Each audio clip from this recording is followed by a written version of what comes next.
I'm Eric Loy, and welcome to Loy Interviews. On this podcast, we talk with folks from the VTuber community on their channels, their talents, their stories, where they come from, and their plans for the future. We are joined by HakuJade. Hi. Hello, how are you? I'm great. Thanks for coming on. Please introduce Yeah, yourself thank to you for having everybody. me. Yeah, hello guys. My name is HakuJade. I am your friendly neighborhood moon rabbit. I came down to Earth, technically to make friends and learn more about humanity, and I dream horror games, and variety games as well, but majority horror games. I was thinking that maybe if you've learned about humanity, then that was the horror game itself. I mean, it's still a horror game. It's still horrific, but you know what? We live and we learn. Yeah, We're still learning. yes, we learn when to duck and when to run. That's what we're doing so Yeah, there far. we go. So when did you get started with the VTuber thing? I actually started about a year and a half ago Hmm. because I started 20 January of 2023. Okay, yeah, about a Has year and a been, half. yeah. Yeah. And what got you into it? What got me into VTubing is more of I've always wanted to be a streamer. I always thought of like making content Hmm. or yeah, like content like this, but Hmm. I never wanted to show my face. Ah, It's more of the fact that VTubing has more anonymity right, than like just showing your face on screen, right? right, yeah, Um, and I feel like it's just trying to have that like that power of I can't show my face, nobody might will know my name or anything like that, right, and nobody can like dox me or anything right. if they really want to, you Man, know. I mean, if people, unfortunately, hopefully there's nobody who wants to, because Yeah, I mean like mhm. it's pretty silly to do that to somebody, but it's pretty ridiculous. But Yeah, yeah, but I yeah. can understand you want to have that little extra shield between yourself and what's going on out there. Yeah, so that's how I look at it, in all honesty. Hmm. Um, and just for the fact that I like, I don't, it's so much fun being able to be just a like 2D anime girl on the internet, I guess, for me. It's fun. So were you somebody who wanted to entertain people when you were younger? I would say yeah, yes and no. Hmm. I'm when I was from a young age, I actually did modeling Mm. and pageant stuff. Wow. And whenever it's like the talent portion, I would always try to do um anything that's uh, like not dance, but like comedy acts, I Yeah. would say. Yeah. So, and for some reason, I don't know why, it was easier for me if I had like um a mask on when I do it. And it's just for the fact that I definitely show my emotions on my face. So you Oh, can definitely tell you can't play poker with me. I'll just tell you exactly what I have if we're playing poker. that sounds like I should play poker with you. That's why I don't gamble. That's right. Now I can certainly understand that, and being in radio for so long, I always had a face for radio myself, so it was best Mm. to keep it hidden as much as possible. But Hmm. the fact is, you do have that little bit of anonymity, just enough, but you can still put a lot of yourself into it. And Yeah. has Haku Jade become you, or a good part of you, or what percentage is you? Um, I would say, in all honesty, IRL, my cosplay name is actually Haku. Mm. So, before going into streaming or VTubing, Hmm. I was thinking like I can't, accidentally say my real name, and I can't. And for some reason, no other names were clicking when I was trying to make a persona. And I was like, you know what? I'll just stick to my cosplay name, which is Haku. And Haku is actually based off of um, a first cosplay that I did, Oh, which is based on Haku Iwane, which is a Vocaloid. okay. So Well, it kind of just yeah. So technically, is partially or half of me, hmm but it's also not because Haku is in terms of a nickname that I am so used to people calling me. yeah. So it just feels natural for people to call me this name, but also not because it's just a whole different persona. Like Wow. instead of just Haku the cosplayer, I am now HakuJade the VTuber. So you were, as you've been a cosplayer as well, and Hmm. so, and did you? Well, you were talking about being in front of people and being more comfortable with a mask on. Were you Hmm. comfortable with the cosplay costume? Because again, you were kind of being somebody else at the time. Yeah. So it just cosplaying was more feels so natural. Mm, And it's like yeah, it's like you're playing a different character, and it's easier uh to like channel a different type of personality. hmm So it just became like this thing, like oh, it's like pretty fun, especially if you do like competitions with cosplay Yeah. and you do like skits and stuff. Yeah, it's super fun. Wow. So how many? So you did you get into those competitions? Yeah, when I Oh, was like high school and in college and stuff like that, I used to join competitions and stuff. all It right. was yeah, it was pretty really fun. Okay, I got to ask you about this because this I don't know anything about this. The competitions. Do you have say other people who have cosplayed other characters that are in the source material that you used, or how does it work? How does a competition work? So it entirely uh is dependent on the event that you're going to. I know for really big conventions like Comic-Con or stuff like that, it will always have categories. hmm Of course there's mech, there'll be like uh superhero, stuff like that. So it really does depends, but for smaller scale, it's just all around. So it's just one competition.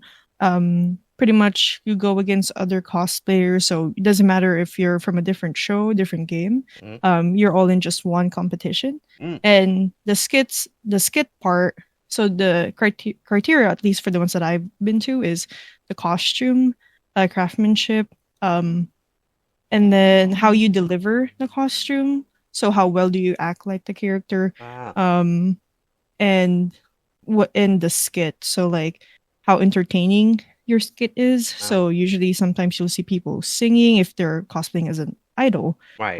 Sometimes you'll see people who are cosplaying as like say Naruto. They have like fight scenes or Oh, um quote unquote on yeah. stage and stuff. Oh boy.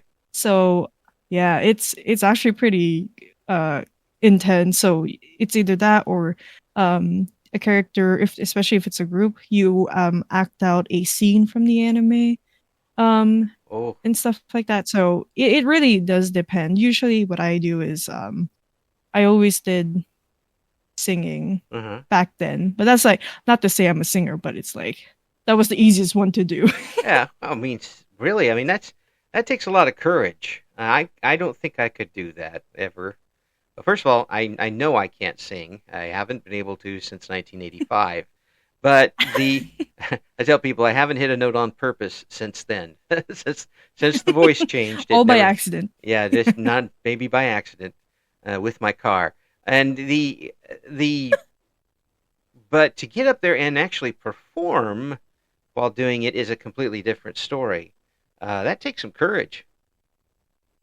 Yeah, it really does take like because I'm in all honesty, I'm a very shy person. hmm Um I guess with cosplaying and VTubing, it made me more extroverted hmm because I was able to express myself without people trying to judge what I look in a Right, way. right. So Yeah. with cosplaying, it really does boost your self confidence, especially if you're cosplaying as a character, and then people say like, "Oh, I love your cosplay," so it becomes like this whole thing like, "Wow, are people actually like how I look?" And hmm it just becomes like a whole thing of building your self confidence, and then you become more like outgoing, and then it translates onto stage as well.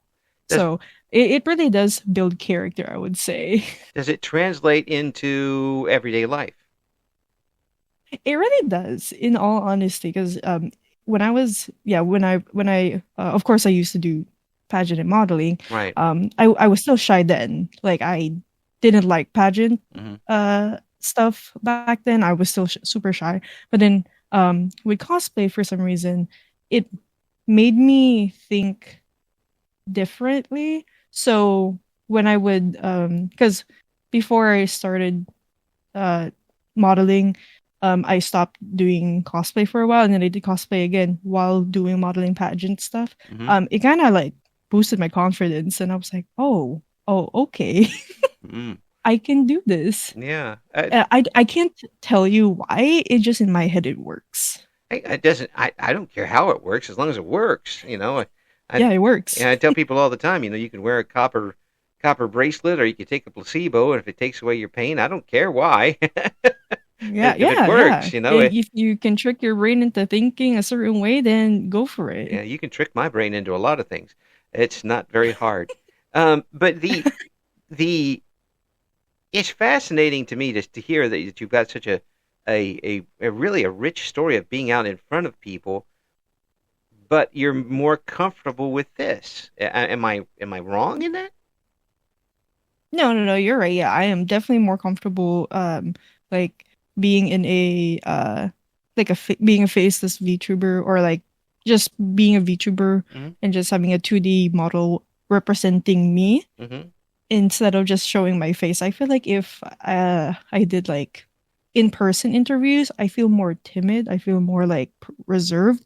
But when I do interviews like this, I'm more like outgoing, Mm-hmm. and I shine more of my personality this way instead of in person. Yeah, yeah, it really does show for some people. I talked to a lot of people over the hundreds of millennia I've been on this planet, and um, there are people who enjoy being out in front of other people who hate being in front of a microphone with one person in the room.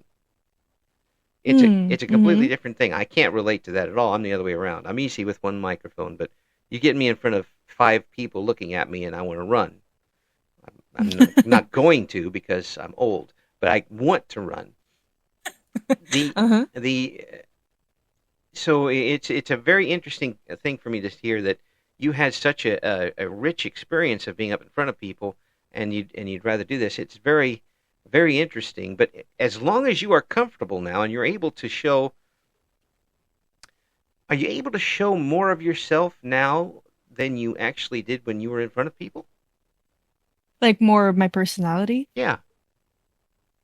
Yeah, yes, I've always been like very self-conscious about myself and how I look and how I and how people perceive me as me. Hmm. So, have showing my real personality then, Hmm. even a little bit now, I feel like it's really hard for me. Since it's still, in the back of my mind where I feel like people will judge me if I do this certain thing. But online, or when I cosplay or anything like that, it's like nobody really cares because it's as a VTuber, your personality and your voice shines brighter than how you look. Mm. Of course, yeah, the model does play a factor into it, but also it's your personality and Yeah. how you keep people in your community Hmm. entertained. Absolutely. So, Absolutely. yeah, so it's just a thing where uh I don't have to worry about people saying like, "Oh, judging me for how I look and then my personality," because Hmm. a lot of people, surprisingly enough, would always say like, "Oh, I never realized this is how your personality is. I just thought you were, pretty pretty reserved and boring." A lot of people would say because when you first see me IRL, it's kind of like, "Oh, like we didn't expect you to be, your personality to be You're this hide big." when you're hiding behind somebody in the Yes. corner. Yeah. Yeah, yeah. Pretty Well, much. I mean, it does allow you to branch out and be more comfortable. That's what I'd like to do with the interviews is try to get people as comfortable as possible because we can just Mhm. talk and not have to worry about all that garbage. But it is. And when I'm trying to figure out the exact way to say this, it's good that you have this opportunity to kind of blossom a little bit and show that personality off. Um, and a couple of, not all that long ago, 15, 20 years ago, you wouldn't have had that opportunity this way anyway. Oh yeah, definitely. Like back then, it's like you would have to like because back in the day, being a YouTuber Mm-hmm. was the thing. So you had to show your face. You have to show people your personality that way. Mm-hmm. But nowadays, with VTubing with VTubing just booming, Mm-hmm. it's just so much. I would say nicer for people who would like to keep their identity secret and would still want to give entertainment to the world, but also want to keep their privacy as well at the same time. Mm-hmm. So it's definitely like a blessing in disguise. Yeah. So what do you want to do with your channel? What is your main goal with it? Well, originally I just did it as a hobby. Mm-hmm. So it was more of just like, oh, like being able to record moments with friends when I play video games. But Right. now it became a thing where I want to uh, reach more people to entertain. In all honesty, I still don't have a like main goal to work for with my channel, but for now, it's more of just being able to get as much exposure to other people in culture as I can, Mm. and just being able to have fun with, people online because I've met a lot of my best friends through VTubing, Mm-hmm. and a lot of them are definitely I've met IRL and have loved being in their company, and I've made so much good, memories with VTubing. So for now, it's majority just like a having fun with it for Mm-hmm. now. Yeah. Well, I see that you got a good number of followers, and did that come quickly for you, or did it take a while? It definitely took a while. I know for a fact that I was just really lucky when I started VTubing. I already had a friend that was already in the VTubing community, but it was in the Philippines. Mm-hmm. So I'm a lot of all my community already knows this. I'm Filipino, Mm-hmm. and grew up in the Philippines for 19 years of my life, and Mm-hmm. before I moved here to America. Mm-hmm. So it was pretty much like um my friend from high school, he mentioned like, oh, because we would always talk about VTubing, and he was like, oh, you should try VTubing, and I'm like, oh, I mean, sure. And then he was already part of a community, and he brought me in, so that helped jumpstart definitely my career a little bit Mm-hmm. with VTubing, and having a lot of uh being in a very supportive community. I got a lot of people coming by my streams and so on and so forth. Yeah. And yeah, because of that, it really did help me a lot to get there. But it definitely is more um a lot of people just finding me through my horror content, Wow. I would say. Now the horror content. Let's talk about that a little bit. Why? Why Oh, you you scare know what? yourself online? It gets you views. In all honesty, I'm a big scaredy cat. I hate horror games. But one day I still remember this. My first horror game I streamed was Outlast. Mm. And I was like, okay, this should be like an easy game to stream because it's just like, you're like running away majority of the time. So I'm Right. like, oh, I think this should be good. Nope, I had the wrong idea. I was having a hard time because I had to had somebody with me in voice call Mm. so I can get through the game because I just could not play it by myself. Oh man, that's so, and that started you off with horror games. Yeah, it really did Oh, because watching back to it, because after that stream I watched back through it, and my reactions were just hilarious. Even it was even making me laugh enough and forgetting that I'm like playing a horror game because I'm a very jumpy person, so that just like really translates well when you're streaming horror games. oh my. And it's the stuff that I say as well. It's like a lot of people find it hilarious. So I'm like, okay, I see. And I just started to learn love horror games. I mean, I actually used to love horror games. Mm. But then it's just like I don't know, like newer horror games right now are just so scary.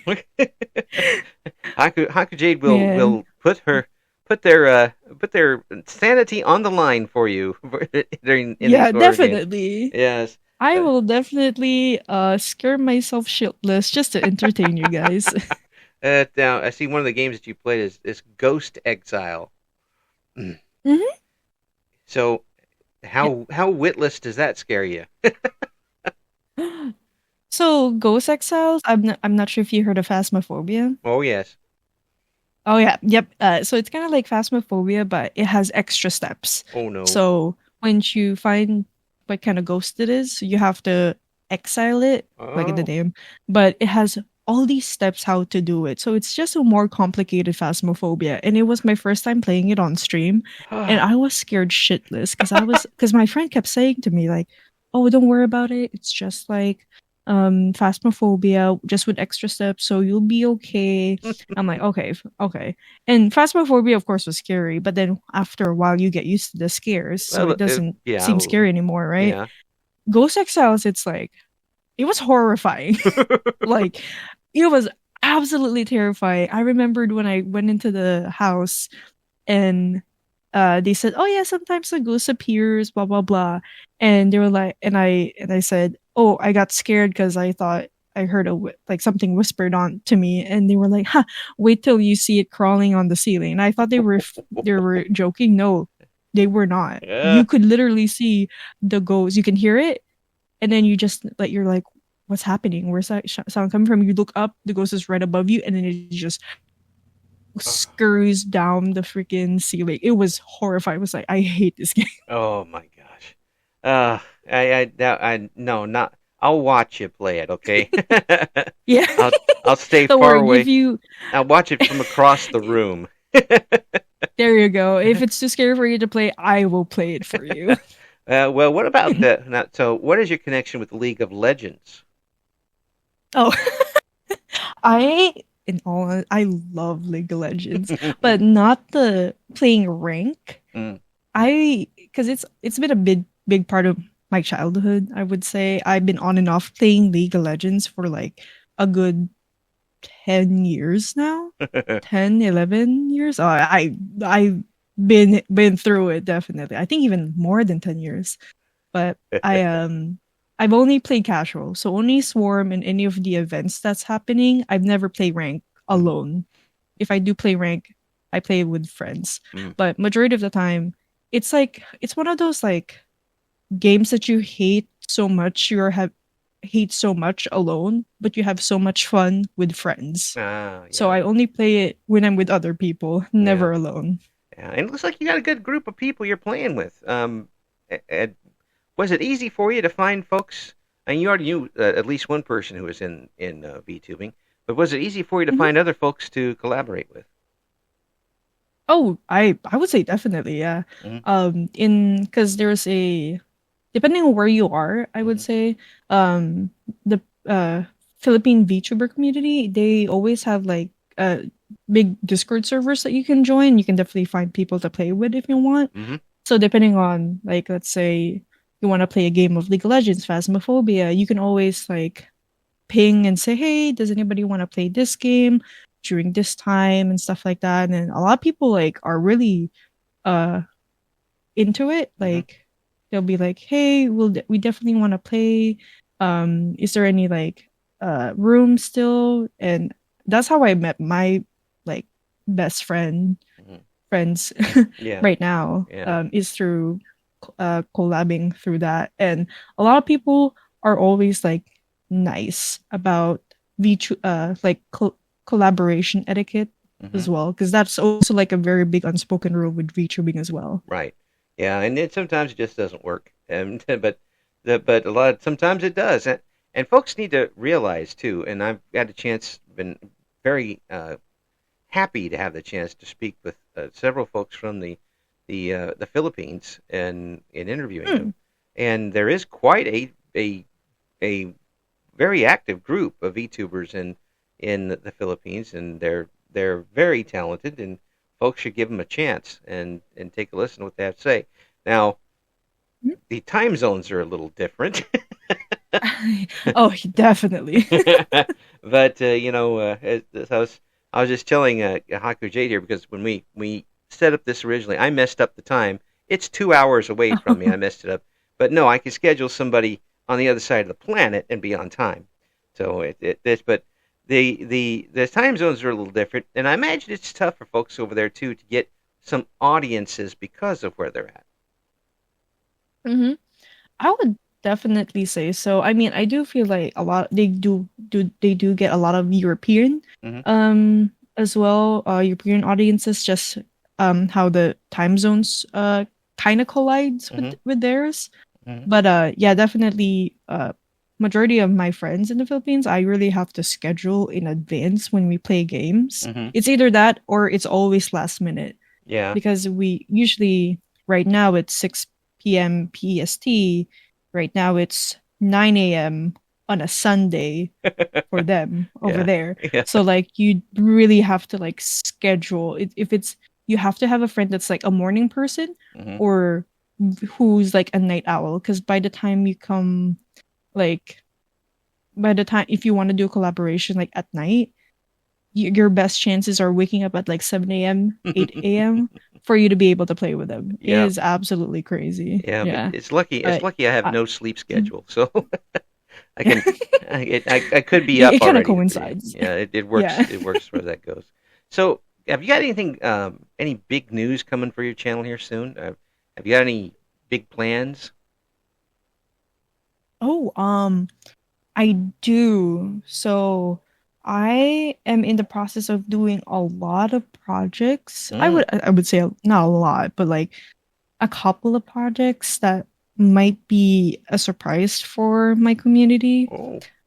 Definitely a big one is maybe a song cover Okay. that's officially like officially made, or not, sorry, not officially made by me, but like because I when I used to do song covers, it would be a very big group. This is just gonna be me and somebody else. Oh, cool. So yeah, Um, so you'll hear more of me singing and somebody else, which is a surprise for a lot of my viewers.